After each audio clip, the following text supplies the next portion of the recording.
Bismillahirrahmanirrahim. Assalamu alaykum, hurmatli televizor ko'ruvchilar. Bu haftalik Istiqlol xabarlari programmamizni ko'rishinglarni qizg'in qarshi olamiz. Men Abdullah Yalqin.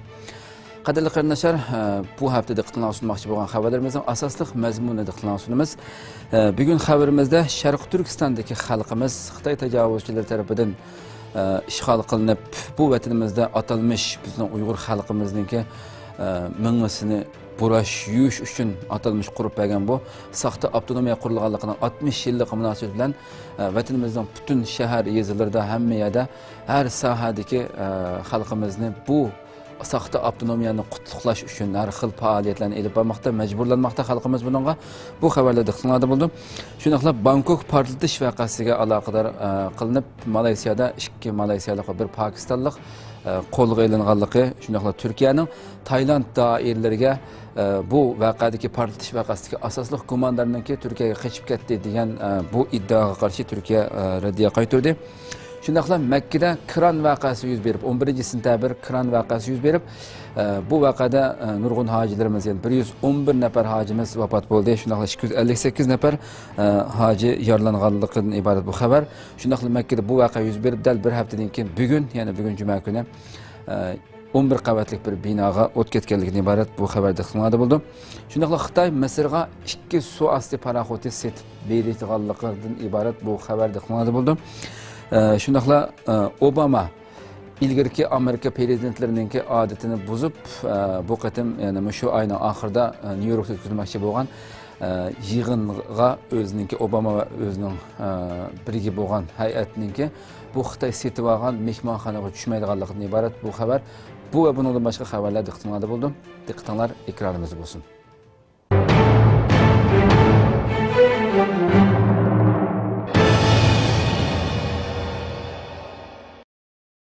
Oshxonaga esilgan viviska Xitoy zulmini yana bir qatim isbotladi. Xitoy tajovuzchilarining Bay nahiyasidagi bir Uyg'ur oshxonasiga asgan viviska Xitoyning diniy va milliy zulmini yana bir qatim isbotladi. Vatanimiz Sharq Turkistonning Bay nahiyasi Qizil bozoridagi bir Uyg'ur oshxonasiga esib qo'yilgan madaniy yemak-ichmak barpo qilib, diniy asabiylikni to'sayli degan xat yozilgan viviska Xitoyning diniy va milliy zulmini yana bir qatim isbotladi. Xitoyning diniy zulmini yemak-ichmak sohasiga qadar kengaytganligini ko'rsatib berdi. Erkin Osiyo radiosining 15-sentabr xabar qilishicha, Baydagi bir oshxona viviskasi Uyg'urlar yurtining siyosiy va ijtimoiy vaziyatiga ko'ngil bildigan ko'plagan kishilarning diqqatini tortgan. Bu viviska ijtimoiy aloqa vositalarida keng tarqalgan bo'lib, viviskaga Uyg'urcha va Xitoycha ikki xil yoziqda cho'ng qilib, madaniy yemak-ichmak barpo qilib, diniy asabiylikni to'sayli degan xat yozilgan. Viviskaning ost tarafiga oshxona va boshqa yemak-ichmak tijorati bilan shug'ullanadigan so'rovlarda aroq ichishni cheklashga bo'lmaydiganligi haqidagi mundaq belgilamalar eskartilgan. Yemaklik va dorilarni nazorat qilib boshqarish idorasi munolarni eskartidi. G'ayri kiyinish man'iy qilinadi. Ommaviy so'rovlarda namoz o'qish man'iy qilinadi. Yemak-ichmak tijorati qiladigan so'rovlarda aroq ichishni cheklash va aroq ichishni cheklaydigan belgilarni o'rnatish man'iy qilinadi. Xitoy ishg'olchilarining o'zining diniy zulm qilmaganligini isbotlashga qanchalik tirishishidan qat'iy nazar, bu viviskaga yozilgan shuar va ostidagi belgilamaning o'zila Xitoyning milliy kamsitish va diniy zulm siyosati yurgizayotganligiga o'p-ochiq dalil bo'la oladi. Xitoyning islomiy bilimlarini o'rganishni, islomiy kiyinishni, islomiy qiyofatni va islomiy ibodatlarni cheklaganligi allaburun xalqaro matbuotlarda keng xabar qilingan edi. Amnilikda Xitoyning yemak-ichmakka diniy asabiylik safsatisini qaytib olishi, Xitoy ishg'olchilarining Uyg'ur musulmonlarining islomda buyurilgan halol yemakliklarni yeyishni madaniyatsizlik deb atab, halol harom deb ayiramasdan udul kelganini yeb ichishni madaniyat deb tashviq qilayotganligini ko'rsatib berdi. Xitoyning bu yil 5-oydan boshlab Sharq Turkistonda yemak-ichmak tijorati bilan shug'ullanadigan do'konlarda majburiy aroq setishni yo'lga qo'yganligi oshkorlangan edi. Xitoy bu qatim ochiq oshkora holda halol yemakliklarni tanlab yeyishni madaniyatsizlik, asabiylik deb atab, zulm doirasini kengaytganligini, qonliq bostirish, ta'tir tashviqot orqali mini yuyishdan halqib, musulmonlarning yemakligiga qadar mudohala qilayotganligini isbotlab berdi.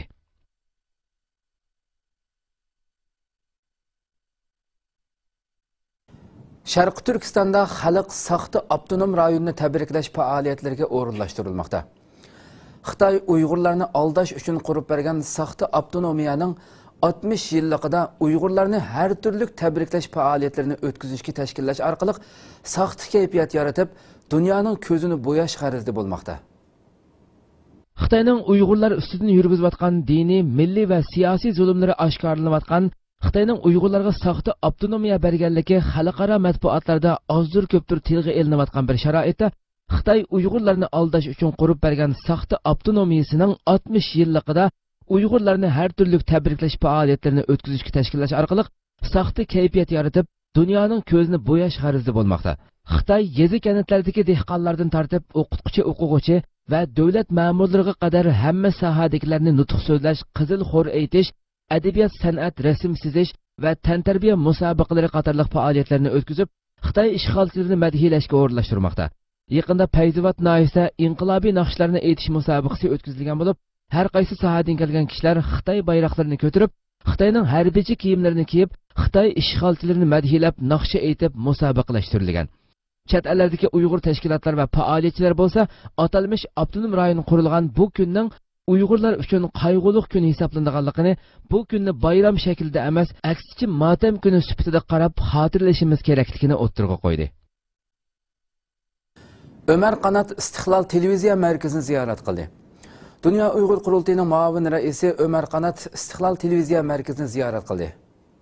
2015 yılı 9. ayının 10. günü Dünya Uyghur Qurultayining muavin raisi Ömer Qanat Istiqlal televiziya markazini ziyorat qildi va Istiqlal televiziya mas'uli Musajan Ömer Qanatni qizg'in kutib oldi. Ziyorat jarayonida tashviqot sohasi to'g'risida fikr almashtirildi. Ömer Qanat Istiqlal televiziya va xabar to'ri to'g'risida muhim taklif va fikrlarni o'tirg'a qo'ydi. Ömer Qanat Istiqlal televiziya programmalarining yaxshi bo'layotganligini, buningdan keyin texmo tirishib, butun Sharq Turkiston xalqining tashviqot organiga aylanish uchun dunyoning har qaysi joylaridagi muhim shaxslar va tashkilotlar bilan zich aloqa o'rnatib, ularning faoliyatlari to'g'risida uchur tarqatish, Sharq Turkiston masalasi to'g'risida maxsus suhbat programmalari o'rinlashtirish, o'xshamagan fikr va masalalarni oydinlashtirish uchun programmalar ishlash kerakligini ta'kidlab mundoq dedi. Istiqlol televiziyasida nihoyat yaxshi programmalar ishlanishga boshlabdi. Istiqlol televiziyasi bir tashkilotning kontrol ostidagi tashviqot bo'limi bo'lishdan xalqib chiqib, butun Sharq Turkiston xalqining bir tashviqot organiga aylanibdi. Istiqlolning Sharq Turkiston xalqining televiziyasi va xabar organi bo'lish sifatiga ega bo'lganligi nihoyat cho'ng ilgirlash. Sharq Turkiston mushundaq bir media markaziga nihoyat bak ehtiyoji bor edi. Bu bo'shliq to'ldirilibdi. Hech qanday yerda mushundaq bir organ texi qurilmadi. Bu yerda Uyg'ur media Istiqlol televiziyasining qurilganligi nihoyat cho'ng bir g'alaba.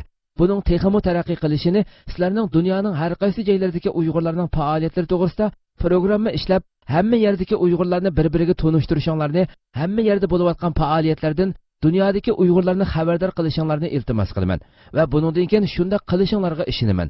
Sizlarni tabriklayman va xizmatinglarda utuq tilayman dedi. Istiqlol televiziya mas'uli Musajan bu taklif va fikrlarni o'rinli deb qaraydiganligini va bu to'g'rida plan nahiya tuzilib ijro qilishga boshlaydiganligini, buningdan keyin texmo keng umumlashtirilib amaliylashtirishga tirishadiganligini ifodaladi. Va bu to'g'rida dunyoning har qaysi joylaridagi Sharq Turkiston tashkilotlari shundaqla Uyg'ur faoliyatchilarining yaqindan hamkorlashishini umid qilganligini bildirdi. Mustaqil meshe bütün Uyg'urlarninki bir xabar organi, masalan, televizyoni, xabar organi bo'lish sifatini qozonganligi bu nihoyatda ilgirlash, bu shundaq bir nimaga, shundaq bir organga, shundaq bir media markaziga Sharq Turkiston xalqining, Uyg'ur xalqining nihoyat ehtiyoji bor. Bu texi hiçbir yerde bundaq bir nima quranmadik. Bir yerde şu sizlarninki bunu qurup chiqqanliginglar, Istiqlol TV'ni qurganinglar, bu Uyg'ur mediasini qurganinglar, bu nihoyat bir cho'ng bir g'alaba. Buningki texmo taraqqiy qilishini hamda sizlarninki hamma yerdagi Uyg'urlarning faoliyatlarini şu bu programmalarda berib, hamma yerdagi Uyg'urlarni bir-biriga tanishtirishinglarni, hamma yerdagi bo'layotgan faoliyatlardan dunyodagi Uyg'urlarni xabardor qilishinglarni ben iltimos qilaman. Buniki albatta sizlar shuni qilasizlar, shu maqsad bilan qurilgan bir organ. Tabriklayman va ishinglarda utuq tilayman shunlar. Ailesi Xitoyga qaytarilgan 6 yoshli Abdulbasitning hikoyasi ko'zlarini yoshladi.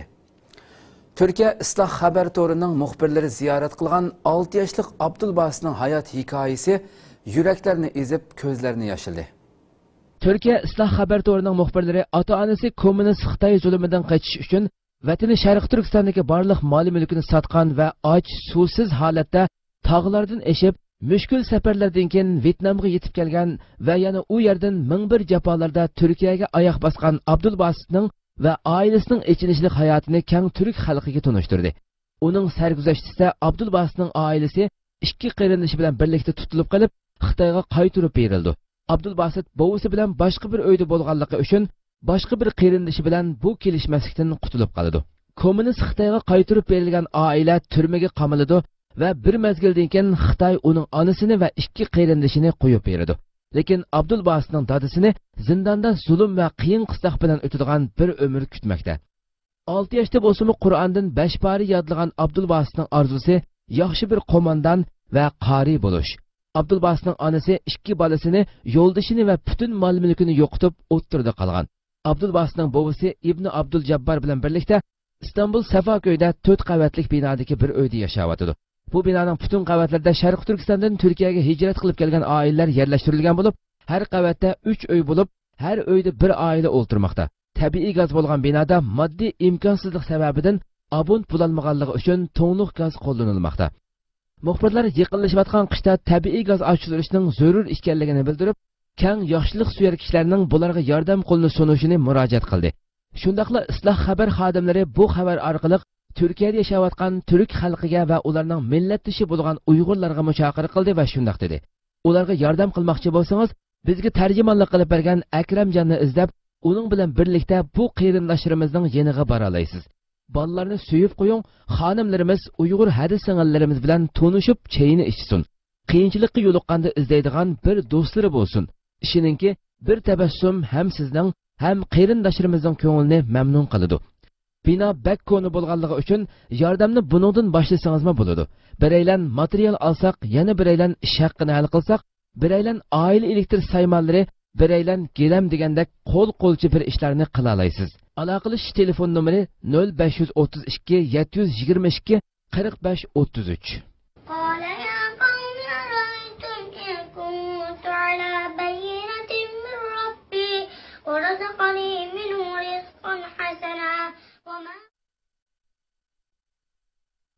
Xitoy mollaridan yiroq turishga chaqirildi.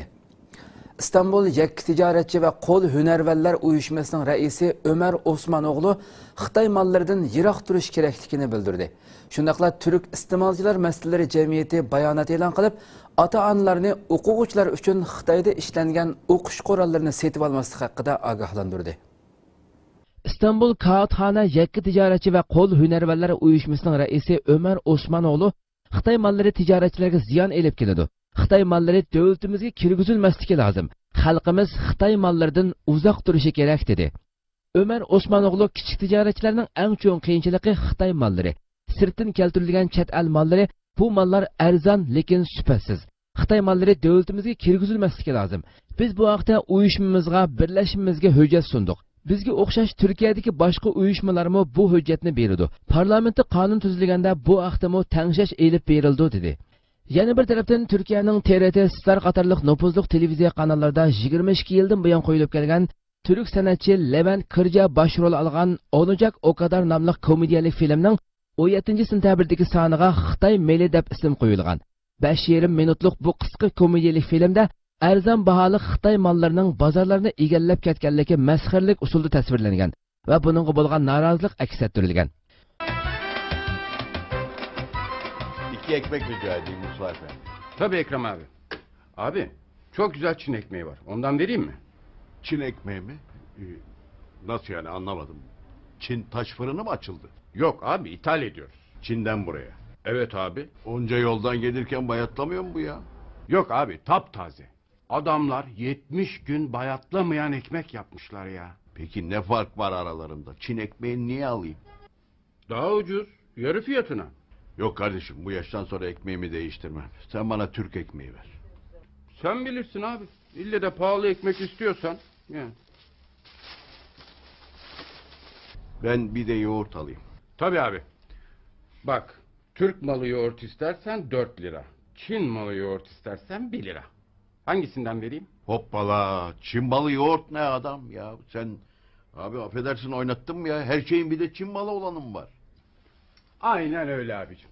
Gör bak, adamlar bakkaliye sektöründe de bir numara olacak yakında. Ya olacak da sana mı olacak? Ver yoğurdumu gideyim ben abi ya. Türk, Çin, Türk.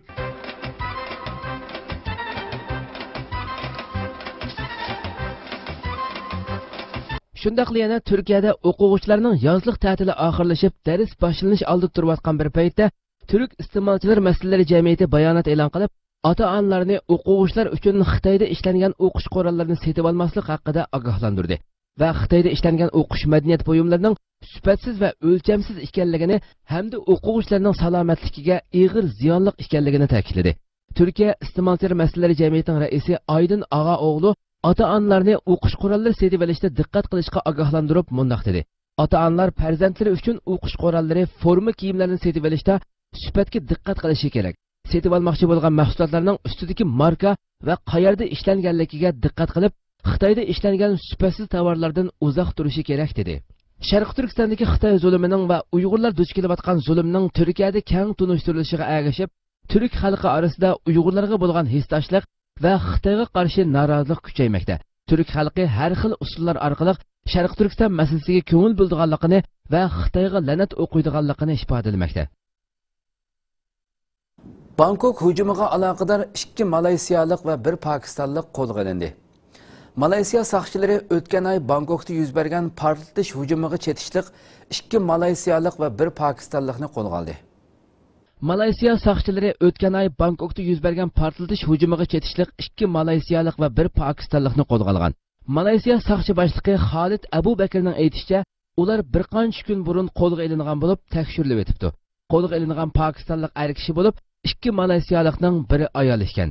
Uning aytishicha, Malaysiya doiralari Tailand tarafining uqtirishini topshirilgandan keyin bu 3 kishini qo'lga olgan. Ular hozir tekshirilayotgan bo'lib, hozircha Tailand soqchilariga topshirib berish plani yo'q ekan. 17 avgust Bangkok shahridagi Erawan butxonasida portlatish hujumi yuz berib, 20 odam o'lib, 120 dan ortiq odam yaralangan edi. Hozirgacha hech qanday tashkilot bu voqeani ustiga olmadi. Tailand soqchilari nurg'un gumondorlarga tutish buyrug'i chiqarib, 2 gumondorni qo'lga olgan bo'lsa-mu, lekin Tailand soqchilarining bayonlarida ziddiyatlik nuqtalar saqlanib kelmoqda. Eng yangi xabarda ma'lum bo'lishicha, Tailand soqchilari yana bir pokistonlik erga tutish buyrug'i chiqargan. Türkiye Tayland soqchilariga raddiya berdi. Türkiye Tayland soqchilarining Bangkok portlatish hujumining bosh planlovchisi Turkiyaga qochib ketgan degan so'zlarga raddiya berdi. Turkiya amaldorlari Tayland soqchilarining Bangkok portlatish hujumining bosh planlovchisi Turkiyaga qochib ketgan degan so'zlarga raddiya berdi. Reuters agentligining xabar qilishicha, Turkiyaning bir yuqori qatlam amaldori Tayland soqchilarining so'zlariga raddiya bergan. U gumondorning Turkiyaga kirganligi xotirlanmagan, yana kelib Tayland doiralari portlatish hujumi gumondorining Turkiyaga kelganligiga doir bizga biror ma'lumot bermadi degan. U yana 17 avgust Bangkok shahrida yuz bergan portlash voqeasiga turklarning qatnashganligi haqidagi xabarlarga qarata, bu nuqtada Tayland hukumatining bu voqeani buncha kuchab Turkiyaga bog'lamoqchi bo'lganligini tushunolmayotimiz degan. Tayland soqchilari dastlabda bu portlatish hujumining asosli planlovchisi deb qaralgan Abdusattar Abdurahmon ismli kishini Bengal orqali Beijingga ketgan deb e'lon qilgan bo'lsa-mu, orqadan bu kishining 3 yerda aeroplan almashib Istanbulga ketganligini o'ttirg'a qo'ygan edi. Tayland soqchilari Abdusattar Abdurahmonga Bangkok portlatish hujumining planlovchisi deb tutish buyrug'i chiqargan.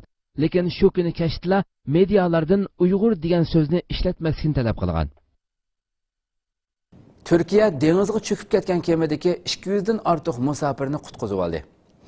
Turkiya dengiz sohili qo'g'dash qismlari Turkiya dengiz sohiliga yaqin joyda cho'kib ketib, az deganda 22 odam hayotidan ayrilgan kemadan 249 kishini qutqizib oldi. 230 dan ortiq odam besilgan bir ko'chmanlar kemasi agar dengizdan o'tib ketayotganda Turkiya dengiz sohiliga yaqin joyda cho'kib ketib, az deganda 4 balni o'z ichiga olgan 22 odam hayotidan ayrildi.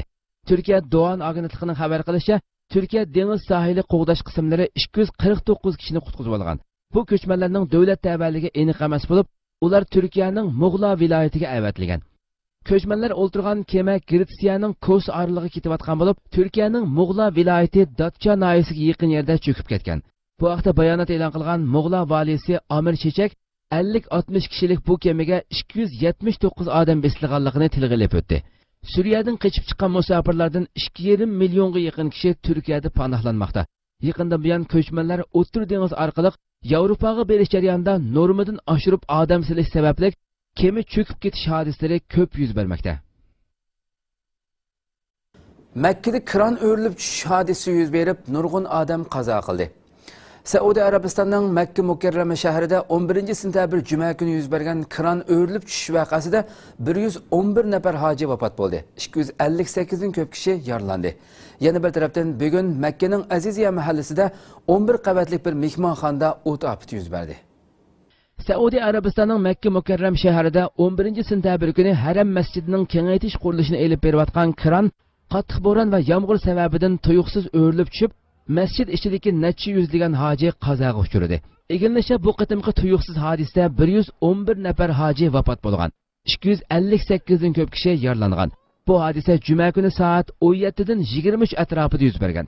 Saudiya Arabiston o'tgan yildan boshlab Masjidi Haramni kengaytirish qurilishi elib berayotgan bo'lib, masjid 400 ming kvadrat metr kengaytirilib, 2,2 million odam sig'adigan holatga keltirildi ekan. Yana bir tarafdan bu fojialik voqea texi oyoqlashmay turibla, bugun ya'ni 18-sentabr juma kuni Makkaning Aziziya mahallasida bo'lgan 11 qavatli bir mehmonxonada o't ofati yuz berdi. O't binoning 7-qavatida yuz bergan bo'lib, kishilarni qattiq sarosimaga soldi. Mas'ullar binodan 1000 dan ko'proq hojimlarni boshqa yerga yo'tkiganligini bildirdi. Bir Saudiya mas'ulining bildirishicha, o't ofatida yaralanganlarning borligini va ularning davolashga elinganligini bildirdi. Ammo o'lganlarning bor yo'qligi haqida ma'lumot yo'q. Xitoy Misrga suv osti paraxoti setib bermoqchi. Xitoyning Misrga 2 suv osti paraxoti setib bermoqchi bo'lganligi va uning bahosining raqobatchisi bo'lgan Germaniyanikidan to'van ekanligi bildirildi. Xitoy qoral eksportini kengaytib, bozorni Osiyoning sirtiga yeyishga urinmoqda. Aloqador kishilarning oshkorlashicha, Xitoy Misrga 2 dona suv osti paraxoti setib berishi mumkin ekan. Uning bahosi raqobatchisi bo'lgan Germaniyanikidan to'van ekan. Shvetsiya Stokgolm xalqaro tinchlik tadqiqot o'rnining bu yil 3-oyda e'lon qilgan sonliq ma'lumotlarga asoslanganda, Xitoy eksport qilgan qurollarning 70% Pokiston, Bengal va Birma 3 davlatga ta'minlanadi ekan. Xitoy texmo ko'p bozor ochishni umid qilyapmoqda ekan. Reuters agentligining Misr harbiy tarafdagi salohiyatini oshkorlamagan kishidan naql keltirishicha, Xitoyning Misrga suv osti paraxoti setib berish g'arizi bor ekan. Kasbiy sohadagi kishilarning bildirishicha, Xitoy qo'ygan baho g'arbnikidan to'van bo'lib qolmasdan, Xitoy yana eksport qilish qarz puli bilan ta'minlaydi ekan. O'tgan yili 12-oyda Misr prezidenti Sisi Beijingda ziyorati bo'lgan mezgilda Xitoy bilan harbiy ishlar va bexatarlik sohalaridagi hamkorlikni kengaytirishni xohlaydiganligini bildirgan. Sisi bu yil 9-oyda g'arb rahbarlari qatnashmagan Xitoyning harbiy paradiga qatnashgan. Bu jarayonda Shi Jinpingmi o'xshash ifoda bildirgan. Obama Amerika rahbarlarining odatini buzdi. Amerika prezidenti Obama Amerika prezidentlarining odatini buzib, Xitoy savdogar setib olgan mehmonxonaga tushishdan voz kechdi. Obama Amerika prezidentlarining odatini buzib, Xitoy savdogar setib olgan mehmonxonaga tushishdan voz kechgan. Amerika prezidenti Obama bu oyning oxirida Nyu-Yorkda ochilgan BDT cho'ng yig'iniga qatnashish jarayonida necha 10 yillik odatni buzib, yillardan buyon Amerika rahbarlari Nyu-Yorkga kelsa tushadigan World Drop Astoria mehmonxonasidan voz kechib, boshqa mehmonxonaga tushishni qaror qilgan. Xalqaro matbuotlar Obamaning bunday qaror chiqarishi bu mehmonxonaning o'tgan yili bir Xitoy savdogar tomonidan setib olinganligi sababidan bo'lgan degan qarashni ilgari surdi. Fransiya axborot vositalarining xabar qilishicha, bu mehmonxona 1947-yildan boshlab Amerikaning BDTda turishliq elchilar o'makining turishliq o'rni bo'lib kelgan. Shundaqla Amerika prezidentlari Nyu-Yorkka borsa doim tushadigan mehmonxona ekan. Juma kuni Oqsaroy bayonotchisi Josh Ernest prezident Obama va boshqa Amerika vakillar o'makining Koreyalik ochgan boshqa bir mehmonxonada turadiganligini va shu yerda xizmat qildiganligini bildirgan. BBC'ning xabar qilishicha, Amerika doim Xitoyda turishliq Amerika diplomatiya amaldorlarini odam yoki elektronlik nazorat qilishdan ehtiyot qilishga ogohlantirdi ekan. Uningdan boshqa yana Xitoydagi Amerika fuqarolarining nazorat qilishdan ehtiyot qilishini, bo'libmi mehmonxonalarda bakrak diqqat qilishini umid qildi ekan. Hurmatli televizor ko'ruvchilar, shunday qilib bu haftalik Istiqlol xabarlari programmamiz mush yerda oxirlashdi. Kelar hafta ko'rishgacha sizlarni janobiy Allohga topshiramiz. Assalomu alaykum va rahmatulloh.